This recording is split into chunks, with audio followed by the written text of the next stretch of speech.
नमस्कार and welcome you all to DRX mentor. मैं हूं doctor Jain. Now railway pharmacist 2024 के फॉर्म फिलअप होना स्टार्ट हो चुके हैं। आई होप कि आपने फॉर्म फिलअप करने से पहले सिलेबस देखा होगा और आप में से बहुत से लोग जो कि डी फॉर्म किए हुए हैं उन्हें देखा होगा कि सिलेबस में लगभग 40 सब्जेक्ट्स हैं जो कि टोटली बी फॉर्म का सिलेबस है। तो उनके माइंड में ये आ रहा होगा कि ये इतना सिलेबस हम कैसे कवर कर पाएंगे। तो उसमें हमें फार्मासिस्ट की प्रिपरेशन करना चाहिए कि नहीं करना चाहिए, हमारा प्रिपरेशन हो पाएगा कि नहीं हो पाएगा। तो इन दिस वीडियो मैं आपको दूंगा only 20 subjects out of 40 subject. यदि आपने 20 सब्जेक्ट अच्छे से कवर कर लिए और आपने थोड़ा सा नॉन टेक का पोर्शन कवर कर लिया तो आपका सिलेक्शन हो सकता है।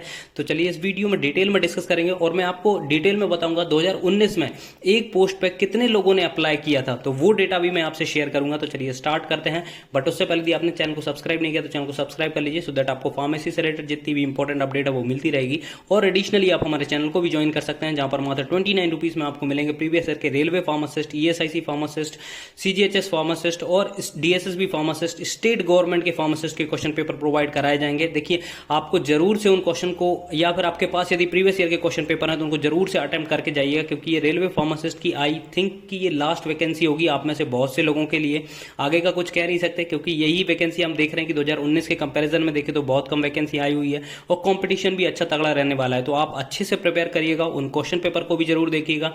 एडिशनली यदि आपको लगता है आप सीरियसली प्रिपेयर कर रहे हैं और आपको लगता है कि ऐसा कोई प्लेटफॉर्म मिल जाए जहां पर लगभग मोर देन 400-500 क्वेश्चन हमें बल्क में मिल जाए सो दैट हम अपनी प्रिपरेशन को एनालाइज कर सकें, तो आप हमारे पोस्ट या कम्युनिटी सेक्शन को विजिट कर सकते हैं जहां पर अपलोडेड मोर देन 500 MCQ जो कि upcoming railway pharmacist point of view से बहुत ज्यादा इंपॉर्टेंट है। आपको जरूर से अटेम्प्ट करना चाहिए। तो चलिए स्टार्ट करते हैं आज का वीडियो।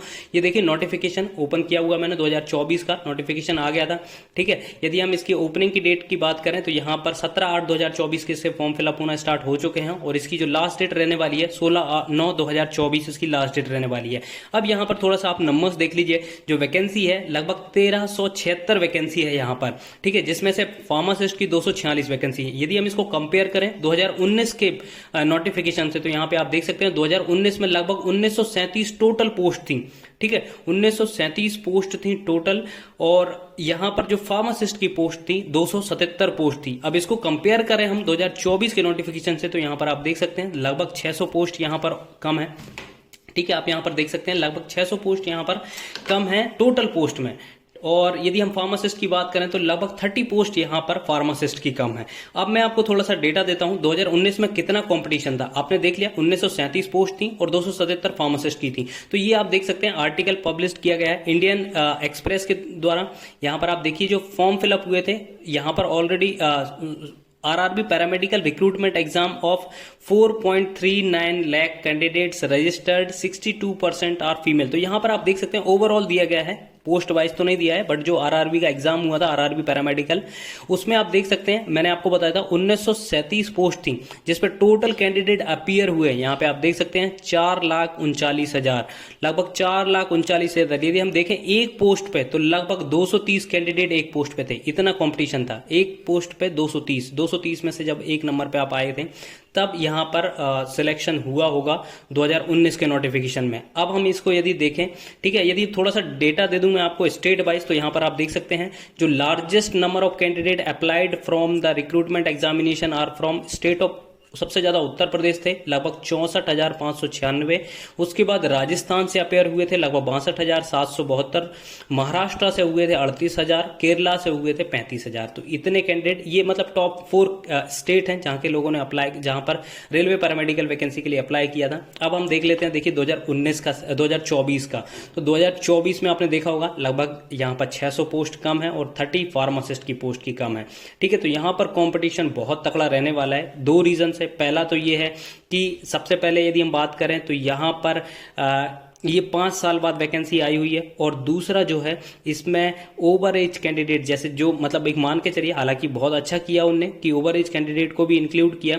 यदि हम देखें यदि नहीं करते तो थोड़ा सा कम होता, बट यहाँ पर जो एज रिलैक्सेशन है वो 38 ईयर्स तक है।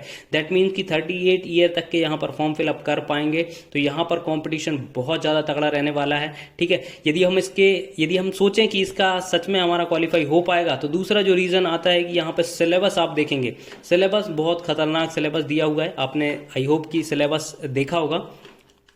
यहां पर आप देख सकते हैं सिलेबस मेंशन है, सभी पोस्ट का मेंशन है जिसमें से हम फार्मासिस्ट की बात करेंगे। यहां पर आप देख सकते हैं 13 पोजीशन पे है फार्मासिस्ट एंट्री ग्रेड। अब इसमें आप देखेंगे टोटल 40 सब्जेक्ट्स हैं, काउंट कर लीजिएगा आप, 40 सब्जेक्ट्स हैं जो कि बी फॉर्म के टोटल सब्जेक्ट्स हैं।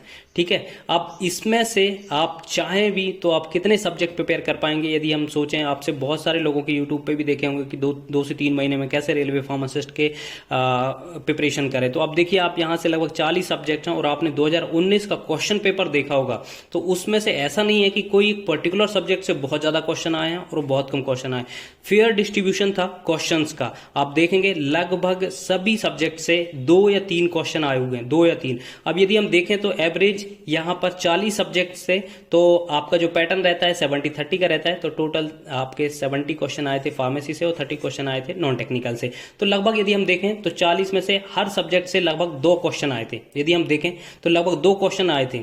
ठीक है, तो अब यहां पर यदि आपने, मैं आपको बता रहा हूं कि यदि आपने इंपॉर्टेंट क्वेश्चंस, जो इंपॉर्टेंट सब्जेक्ट्स हैं, यदि वो प्रिपेयर कर लिए। अब यहां पे मैं इसलिए इंपॉर्टेंट सब्जेक्ट्स बोल रहा हूं, यदि आप में 40 में से 20 सब्जेक्ट्स भी आपने अच्छे से कवर कर लिए तो आपका सिलेक्शन हो सकता है। ठीक है, उसके लिए मैं आपको बताता हूं, जैसे कि आपने 20 सब्जेक्ट्स अच्छे से प्रिपेयर कर लिए, 20 मान के चलिए कि 20 सब्जेक्ट्स हैं और लगभग 2 क्वेश्चन यहां से, सभी इंपॉर्टेंट जो सब्जेक्ट हैं उनसे 2 क्वेश्चन आते हैं, तो लगभग 40 मार्क्स होते हैं। और दूसरा, यदि नॉन टेक से आपसे 20 क्वेश्चन ले आए तो आपके टोटल नंबर हो जाएंगे 60। और यदि हम कंपेयर करें पिछले कट ऑफ से, तो लगभग 60% जो मार्क लेके आए थे उनका यहां पर सिलेक्शन हो गया था। तो आपको 60 मार्क्स यदि आप लेके आते हैं, ठीक है, तो यहां पर 30 में से आपको 20 मार्क्स लेना पड़ेगा। और यहां पर यदि आपने 20 सब्जेक्ट्स कवर कर लिए तो 40 नंबर। अब यहां पर ये बहुत से लोग सोच रहे होंगे कि नॉन टेक्निकल हम तो नहीं कर पाएंगे। देखिए, आपको यदि सिलेक्शन लेना है तो नॉन टेक्निकल करना पड़ेगा, क्योंकि नॉन टेक्निकल से आपके बहुत अच्छे नंबर आने वाले हैं। ठीक है, और बहुत ज्यादा टफ नहीं पड़ेगा नॉन टेक आपके लिए। यदि आपने थोड़ा सा भी अच्छे से पढ़ लिया तो नॉन टेक आप इजीली क्लियर कर पाएंगे। यदि नॉन टेक सिलेबस की बात करें तो मैं आपको बुक्स बता देता हूं, बट उससे पहले यहां पर मैं क्लियर कर देता हूं कि आपको जो टेक्निकल सब्जेक्ट्स हैं, देखिए अब 40 तो आपके लिए पढ़ना बहुत मुश्किल होगा, लेकिन इनमें से यदि 20 सब्जेक्ट जो कि हम रेगुलरली हमारे फार्मेसी जब हम कोर्स करते हैं वहां पर पढ़ते भी हैं, तो यहां पर यदि आपने देखिए एपीएचई अच्छे से पढ़ लिया, फार्मास्यूटिक्स अच्छे से पढ़ लिया, बायोकेमिस्ट्री अच्छे से पढ़ लिया, पैथोफिजियोलॉजी पढ़ लिया, माइक्रोबायोलॉजी पढ़ लिया, इंजीनियरिंग पढ़ लिया, फार्माकोलॉजी पढ़ लिया, फार्माकोग्नोसी पढ़ लिया, फार्मास्यूटिकल ज्यूरिस्प्रूडेंस पढ़ लिया, बायोफॉर्म पढ़ लिया, बायोस्टेट थोड़ा सा आपको देखना पड़ेगा, social and preventive pharmacy practice पढ़ना पड़ेगा, कॉस्मेटिक साइंस पढ़ना पड़ेगा, फार्माकोविजिलेंस पड़ेगा, सेल एंड मॉलिक्यूलर बायोलॉजी। यदि इतने सब्जेक्ट जो कि लगभग 20 सब्जेक्ट हैं, यदि आपने ये कवर कर लिए तो आपका बहुत अच्छी प्रिपरेशन हो जाएगी। ठीक है, अब इसमें से आपको ये कवर करना है, ठीक है, बहुत अच्छे से प्रिपेयर करना है। दूसरा, आपको नॉन टेक्निकल आपको अच्छे से पढ़ना है। यदि नॉन टेक्निकल के लिए बुक्स की बात करें तो अरिथमेटिक्स के लिए आपको, इसके लिए आप एस चंद की बुक आती है, ठीक है, तो ये आप पढ़ सकते हैं। दूसरा, रीजनिंग के लिए अरिहंत की एक बुक आती है, आपको डिस्क्रिप्शन में लिंक मिल जाएगी, वहां से आप ऑर्डर कर सकते हैं यदि आपको ऑर्डर करना है तो। जनरल अवेयरनेस के लिए, जीए और जीएस के लिए एक ही बुक बहुत अच्छी है, लूसेंट की बुक यदि आप पढ़ेंगे तो आपका ये जितना भी सिलेबस है वो कवर हो जाएगा, एक्सेप्ट करंट का। जैसे करंट आप अभी मत पढ़िएगा, करंट जब आपका एग्जाम आने लगेगा तो लगभग आपके एग्जाम से 6 मंथ का करंट अफेयर की आप कोई भी मैगजीन आती है वो आप ले लीजिएगा, वहां पे टोटल आपको इवेंट्स मिल जाएंगे। और मेजरली हम बात करें जो स्पोर्ट्स इवेंट होते हैं उनके बारे में पूछा जाता है। 2019 के बारे में यदि बात करें तो 2019 में एक क्वेश्चन आया था, जो 2019 का एशियन गेम्स हुए थे, तो उसमें से मेडल से रिलेटेड कोई क्वेश्चन आया था। तो यदि आप 6 मंथ का कवर कर लेंगे तो कोई भी एक बुक ले लीजिएगा, मैगजीन मिल जाती है 6 मंथ का करंट अफेयर की, तो वहां से आप कवर कर लीजिए। उससे पहले आप लूसेंट से ये जर्नल, जैसे हिस्ट्री वगैरह इसमें दिया है, पॉलिटी वगैरह दिया है, और फिजिक्स, केमिस्ट्री, लाइफ साइंस दी हुई है, तो आप यदि वहां से पढ़ते हैं तो आपका इजीली सिलेक्शन हो जाएगा, ये आपका पोर्शन अच्छे से कवर हो जाएगा। अब ठीक है, यहां पर आप देखिए, मैं आपने थंबनेल में देखा होगा किस्मत या मेहनत। अब यहां पर मैं आपको जो भी बता रहा हूं, आपको इतने सब्जेक्ट अच्छे से पढ़ना पड़ेगा और अच्छे से इनके नोट्स बनाने पड़ेंगे। नोट्स बनाने के साथ साथ एमसीक्यूज आपको अटेम्प्ट करने पड़ेंगे, तब जाके आपका सिलेक्शन हो सकता है। फाइनली ये कोई नहीं कह सकता, क्योंकि कंपटीशन बहुत ज्यादा है, पोस्ट बहुत कम आई हुई है, तो ये कोई श्योरिटी से नहीं कह सकता कि आपका इतनी मेहनत करने के बाद भी आपका सिलेक्शन हो जाएगा। बट हाँ, यदि आपने 20 सब्जेक्ट्स अच्छे से कवर कर लिए तो, और अच्छे से नोट्स बना लिए, तो हो सकता है, यदि अनफॉर्चुनेटली यहां पर नहीं हुआ तो मे बी आपका जो डीएसएसबी, ईएसआईसी जो अपकमिंग एग्जाम होगा उसमें आपकी प्रिपरेशन अच्छी खासी होगी, तो आप वहां पर जरूर अपना सिलेक्शन ले पाएंगे। ठीक है, बट यहां पर तो कुछ कहा नहीं जा सकता, क्योंकि रेलवे में देखिए आपका सिलेबस एक तो बहुत ज्यादा है और कंपटीशन बहुत तगड़ा रहने वाला है। 2019 से कंपेयर करें तो 2019 में एक पोस्ट पे लगभग 230 कैंडिडेट थे। अब यहां पर जैसे ही इसके फॉर्म फिलअप क्लोज्ड हो जाएंगे, ठीक ठीक है। उसके बाद जैसे डेटा कुछ आएगा तो मैं आपको कंप्लीट उस वीडियो में अपडेट लेके आऊँगा कि कितने सब्जेक्ट कितने लोगों ने यहाँ पर अप्लाई किया हुआ है। आई होप ये इन्फॉर्मेशन आपको अच्छी लगी होगी। अच्छी लगी तो प्लीज़ चैनल को सब्सक्राइब करिए, वीडियो को लाइक करिए, शेयर करिए एंड कमेंट करिए। Thank you. नमस्कार।